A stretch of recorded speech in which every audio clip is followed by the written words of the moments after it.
चमत्कारी जादूगर। एक समय की बात है, एक शांत और हरा भरा गांव हरियालीपुर में लोग अपनी अपनी खुशहाल जिंदगी बिता रहे थे। गांव के बीचों बीच एक पुराना बरगद का पेड़ था, जिसके नीचे बुजुर्ग लोग बैठकर कहानियां सुनाया करते थे। इन कहानियों में अक्सर एक रहस्यमयी चमत्कारी जादूगर का जिक्र होता था, जिसकी अद्भुत शक्तियां और करामाती करतबों की चर्चे आसपास के इलाकों में होते थे। जादूगर का आगमन। एक सुनहरी दोपहर गांव में अजब गजब हलचल मच गई। दूर से एक लंबी सफेद चादर ओढ़े हुए गहरे नीले कपड़ों में सजे एक व्यक्ति ने गांव में कदम रखा। उसकी आंखों में एक अनोखा चमक थी, मानो कोई गहरा रहस्य छुपा हो। गांव के बच्चे उसके पीछे पीछे दौड़ते हुए उसकी ओर देखने लगे। उसी वक्त बुजुर्ग दादा रामू ने कहा, देखो बच्चों, ये है वो चमत्कारी जादूगर जिसके बारे में मैंने बचपन से ही सुनाया है। जादूगर, जिसका नाम अर्जुन था, ने धीरे धीरे गांव के लोगों से मुलाकात की।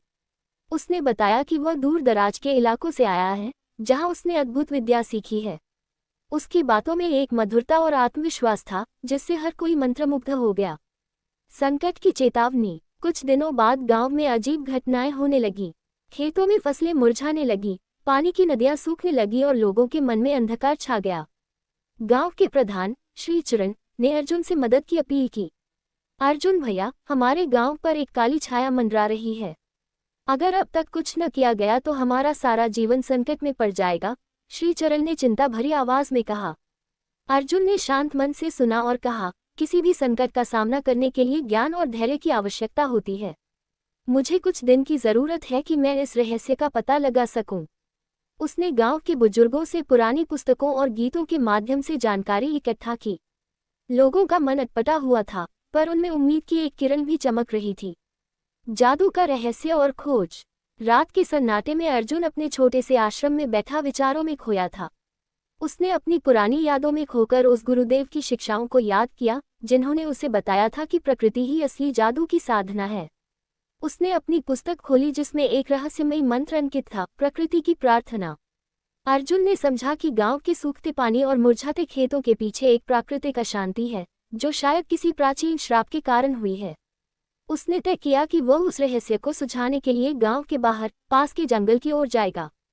जंगल में गहरी घाटियां, चमकती हुई नदियां और अनगिनत प्राचीन पेड़ थे, जिनमें से कुछ के बारे में कहा जाता था कि वे आत्माओं का निवास स्थान है। साहसिक यात्रा। अर्जुन सुबह सुबह अपने कुछ विश्वासी साथी गांव के 2 जवान राजू और मीरा के साथ जंगल की ओर निकल पड़ा। रास्ते में उन्हें कई बाधाओं का सामना करना पड़ा। घने जंगल में अंधेरा, रहस्यमयी आवाजें और कभी कभी दिखाई देने वाले अदृश्य आकाशगंगाएं उन्हें डराने की कोशिश करती थीं। लेकिन अर्जुन का हौसला बुलंद था। उसने राजू और मीरा को समझाया, हर अंधेरे के पार उजाला छिपा होता है, हमें सिर्फ विश्वास और एक दूसरे का साथ चाहिए। जंगल की गहराई में चलते चलते उन्हें एक प्राचीन मंदिर मिला, जिसे वर्षों से कोई नहीं देख सका था। मंदिर के प्रवेश द्वार पर अनेक जटिल नक्काशियां बनी थीं, जो प्रकृति के तत्वों जल, अग्नि, वायु और पृथ्वी का प्रतिनिधित्व करती थीं। अर्जुन ने ध्यान से उन नक्काशियों का अध्ययन किया और महसूस किया कि इन सभी में एक ही संदेश छिपा है, संतुलन बनाए रखना। रहस्यमय परीक्षण। मंदिर में प्रवेश करते ही तीनों को एक विशाल कक्ष मिला जहां एक प्राचीन मूर्ति स्थित थी। मूर्ति के सामने एक शिलालेख लिखा हुआ था, जो प्रकृति से प्रेम करता है वही असली जादू जानता है। तभी अचानक कक्ष में धुएं के गुबार उठने लगे और एक अदृश्य शक्ति ने तीनों पर प्रश्न करने शुरू किए। अर्जुन से पूछा गया, क्या तुम जानते हो असली जादू क्या है? अर्जुन ने उत्तर दिया, असली जादू मानवता, प्रकृति और सच्चे प्रेम में निहित है। इस उत्तर से वातावरण में हल्की सी रोशनी फैल गई और शिलालेख पर लिखे शब्द धीरे धीरे चमकने लगे। मूर्ति ने धीरे से अपना मुख खोला और कहा, तुम्हारे शब्द सत्य हैं, पर क्या तुमने प्रकृति की पुकार सुनी है? अर्जुन ने गहरी सांस ली और मंदिर के बाहर से सुनाई देने वाले मधुर जल की कल को याद किया। उसने कहा, प्रकृति की हर धारा, हर पत्ते की सरसराहट में मुझे सच्चाई का एहसास होता है। मूर्ति की आंखों में चमक आए और उसने कहा, तो चलो अपने ज्ञान का उपयोग करके गांव की पीड़ा मिटाओ। तुम्हें उस प्राचीन कुएं में जाना है, जो जंगल के अंत में है। वहां पानी का स्रोत छुपा है, जिसे प्रकृति ने छुपा रखा है ताकि संतुलन बना रहे। वापसी और समाधान। अर्जुन, राजू और मीरा ने मंदिर से प्राप्त संकेतों का अनुसरण करते हुए जंगल के सबसे दूरस्थ कोने की ओर यात्रा की। कई कठिनाइयों और चुनौतियों का सामना करने के बाद वे एक प्राचीन पत्थर से बने कुएं के पास पहुंचे। कुएं से मधुर पानी टपक रहा था, परंतु वह पानी सूख चुका था। अर्जुन ने समझा कि यहाँ प्रकृति का संतुलन बिगड़ गया है। उसने कुएं के किनारे बैठकर ध्यान लगाना शुरू किया और अपने गुरुओं की सिखावनी को याद किया। कुछ ही क्षणों में उसे ऐसा लगा कि कुएं के अंदर से प्रकृति की आत्मा बोल रही है। आत्मा ने अर्जुन से कहा, जो सच्चे मन से जीवन में संतुलन चाहता है, उसे अपने भीतर की शक्ति जगानी होगी। अर्जुन ने अपनी उंगलियों से कुएं के पत्थरों पर हल्के हल्के स्पर्श किया और एक मंत्र का जाप किया, जो उसने अपनी पुरानी पुस्तक से सीखा था। धीरे धीरे कुएं में फिर से पानी बहने लगा और उस पानी में एक अद्भुत चमक आ गई। वहीं से पानी बहकर गांव की तरफ लौट आया। जैसे ही गांव के किनारे पहुंचा, सूखे खेतों में फिर से हरियाली फैल गई, नदियां बहने लगी और गांव में खुशियों की लहर दौड़ गई। गांव के लोग अर्जुन की इस करामाती शक्ति से अत्यंत प्रभावित हुए।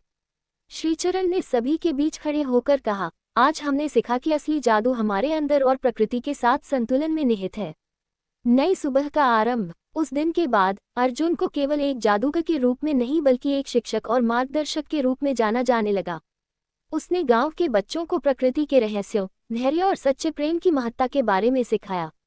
धीरे धीरे हरियालीपुर का नाम दूर दराज के इलाकों में प्रसिद्ध हो गया और लोग ये समझने लगे कि असली चमत्कार बाहरी करामातों में नहीं, बल्कि हमारे अपने अंदर छिपे विश्वास और मानवता में निहित हैं। समय के साथ अर्जुन ने अपने ज्ञान और अनुभव को आगे बढ़ाया और उसने ये संदेश दिया कि जादू हमेशा हमारे आसपास है, यदि हम उसे समझने और अपनाने का साहस रखते हैं। गांव में हर साल एक उत्सव मनाया जाने लगा, जहां लोग प्रकृति की महिमा और उस चमत्कारी जादूगर की कहानियां सुनते और एक दूसरे के साथ मिलकर प्रेम, सहानुभूति और संतुलन का उत्सव मनाते। समाप्ति। इस प्रकार चमत्कारी जादूगर अर्जुन ने न केवल एक गांव की मुसीबत दूर की, बल्कि लोगों के दिलों में आशा और विश्वास की नई किरण जगा दी।